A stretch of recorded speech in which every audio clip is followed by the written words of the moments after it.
Hello दोस्तों। हम भारत का संविधान पढ़ रहे थे। भारत के संविधान में आज हम मूल अधिकार पढ़ेंगे। ये मूल अधिकार का पार्ट फर्स्ट है। इसके बाद पार्ट सेकंड आएगा। अगर आप चैनल पर पहली बार आए हैं तो प्लीज चैनल को सब्सक्राइब कर लें ताकि हर वीडियो का नोटिफिकेशन आपको मिलता रहे। चलिए शुरू करते हैं मूल अधिकार के बारे में। मूल अधिकार के बारे में बात करते हैं। मूल अधिकार के जहाँ विकास हुआ है पहले उसके बारे में जान लेते हैं। मूल अधिकार का जो सर्वप्रथम विकास है वो ब्रिटेन में हुआ था। ब्रिटिश जो सम्राट थे जॉन, उन्होंने 1215 ईस्वी में एक मूल अधिकार से संबंधित दस्तावेज हस्ताक्षरित किया था, जिसे मूल अधिकार के बारे में सर्वप्रथम दस्तावेज माना जाता है। इसके द्वारा सम्राट ने ब्रिटिश नागरिकों को मूल अधिकारों की सुरक्षा का आश्वासन दिया था। 1689 ईस्वी में लिखित बिल ऑफ राइट्स मूल अधिकारों के संबंध में एक अन्य प्रमुख दस्तावेज है। फ्रांस में एक लंबे संघर्ष के पश्चात सन 1789 ईस्वी में मानव एवं नागरिकों के अधिकार घोषणा पत्र द्वारा फ्रांस के नागरिकों को कुछ मूलभूत अधिकार प्रदान किए गए थे। फ्रांस की जनता अपने मूल अधिकारों को लेकर बहुत ज्यादा सजग थी। तो क्या हुआ कि फ्रांस अगर मूल अधिकारों का उल्लंघन के कारण उन्होंने 1789 ईस्वी में लुई 16वां जो फ्रांसीसी शासक था उसे फांसी पर चढ़ा दिया था।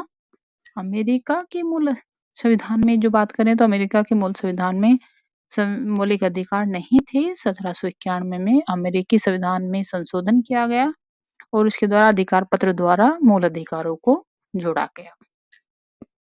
अब भारत में मूल अधिकारों की मांग की बात करते हैं कि भारत में मूल अधिकारों की मांग कहाँ से शुरू होती है। भारत में मूल अधिकारों की मांग सर्वप्रथम संविधान विधेयक 1895 ईस्वी के माध्यम से की गई। भारतीयों को मूल अधिकार प्रदान करने की मांग 1917 व 19 के दौरान कांग्रेस द्वारा, 1925 ईस्वी में श्रीमती एनी बेसेंट द्वारा कॉमनवेल्थ ऑफ इंडिया बिल के माध्यम से तथा 1928 ईस्वी में मोतीलाल नेहरू द्वारा नेहरू रिपोर्ट के माध्यम से भी की गई। 1927 ईस्वी में कांग्रेस के मद्रास अधिवेशन तथा 1931 के कराची अधिवेशन में इसके संबंध में प्रस्ताव पास किया गया। दूसरे गोलमेज सम्मेलन के दौरान 1931 में गांधी जी ने भी यह मांग उठाई, किंतु 1934 ईस्वी में सरकार की संयुक्त संसदीय समिति ने इसे अस्वीकार कर दिया। अतः 1935 ईस्वी के भारत शासन अधिनियम में इसे शामिल नहीं किया गया था। 1945 ईस्वी में तेज बहादुर सप्रू ने भी संविधान के संबंध में प्रस्तुत रिपोर्ट में भारतीयों को मूल अधिकार दिए जाने की वकालत की। संविधान निर्माण के समय संविधान सभा द्वारा मूल अधिकार तथा अल्पसंख्यक अधिकार के संबंध में परामर्श के लिए वल्लभ भाई पटेल की अध्यक्षता में एक परामर्श समिति का गठन किया गया। इसके संबंध में परामर्श हेतु एक उप समिति का भी जो गठन हुआ था जेबी कृपलानी की अध्यक्षता में किया गया था। इनकी सिफारिश के आधार पर भारतीय संविधान के भाग 3 में अनुच्छेद 12 से 35 तक मूल अधिकार संबंधी प्रावधान किया गया। भारत में मूल अधिकार संविधान द्वारा प्रदत्त विशेष अधिकार हैं। जो भाग 3 है जिसमें मूल अधिकार दिए गए हैं वह अमेरिकी संविधान के बिल ऑफ राइट्स से प्रेरित है। अनुच्छेद 12 की बात करते हैं तो अनुच्छेद 12 में भाग 3 के प्रयोजनों के लिए राज्य शब्द को परिभाषित किया गया है। दोस्तों यहाँ ध्यान देने वाली बात है कि जो राज्य शब्द की परिभाषा है वो किस में दी गई है, अनुच्छेद 12 में। और यह जो परिभाषा है यह भाग 3 के लिए और भाग 4 दोनों के लिए लागू होती है कि राज्य शब्द में निम्नलिखित में से क्या क्या चीजें शामिल की गई हैं।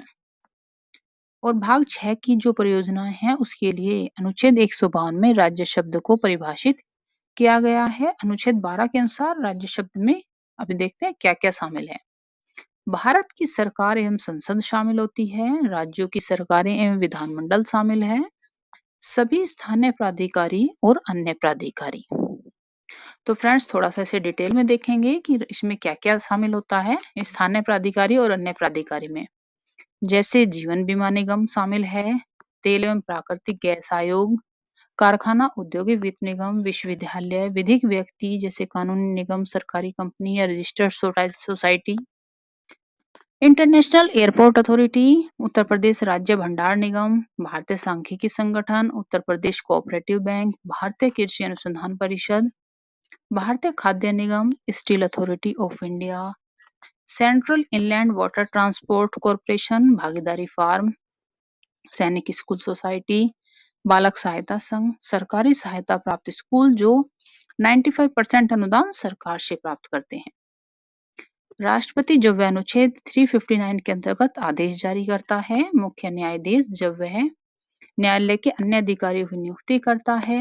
रेलवे बोर्ड, दिल्ली विकास प्राधिकरण, बैंक व बीमा कंपनी, भारत संचार निगम लिमिटेड, संघ लोक सेवा आयोग। ये तो फ्रेंड्स शामिल है कि राज्य के अंतर्गत क्या क्या चीज शामिल की गई है। अब कुछ ऐसी चीजें भी हैं जो ये बार बार क्वेश्चन किया जाता है कि क्या चीज राज्य में शामिल नहीं की गई है, तो फ्रेंड्स वो भी देखना जरूरी है कि क्या चीज शामिल नहीं है। जिसे बार बार क्वेश्चन किया जाता है कि क्या ये चीज शामिल है, ऑप्शन में दे देगा क्या नहीं शामिल है, तो फ्रेंड्स इस पर ध्यान देने की जरूरत है। इसमें जो जो राज्य नहीं है, अब उनकी बात करते हैं। संवैधानिक एवं संसदीय अध्ययन संस्थान, ये टेकराज बनाम भारत संघ का जो एक केस था, उसमें इसे बताया गया कि संवैधानिक और संसदीय अध्ययन जो संस्थान है वो राज्य के अंतर्गत नहीं आता। भारत संघ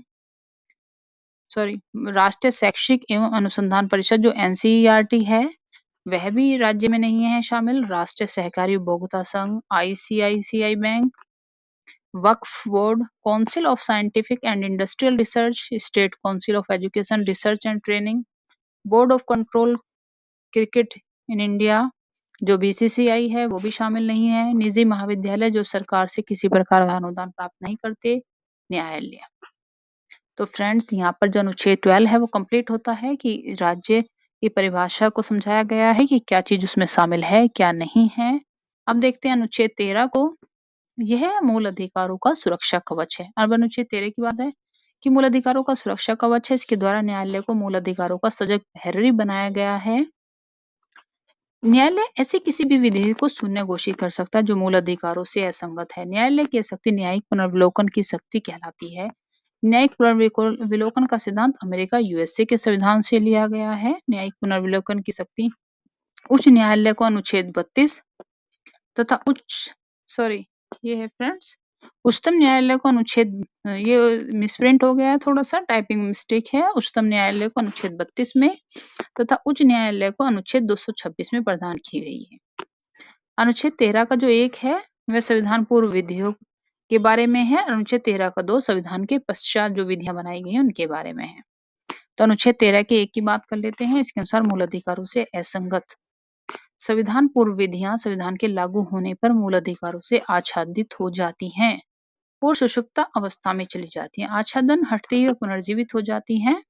ये जो बीकाजी बनाम मध्य प्रदेश राज्य के बाद में जो उच्चतम न्यायालय ने ये आच्छादन का सिद्धांत प्रतिपादित किया था, इसे ग्रहण का सिद्धांत भी कहते हैं। यह सिद्धांत संविधान पूर्व विधियों और संविधान पश्चात विधियों दोनों पर लागू होता है। तो फ्रेंड्स इसका जो मतलब है, इसका मतलब ये है कि अगर कोई भी ऐसी विधि जो संविधान का जब लागू हुआ और उसके अनुसार नहीं थी, तो वह उसे मतलब एक तरह से हाइड कर दिया जाता है।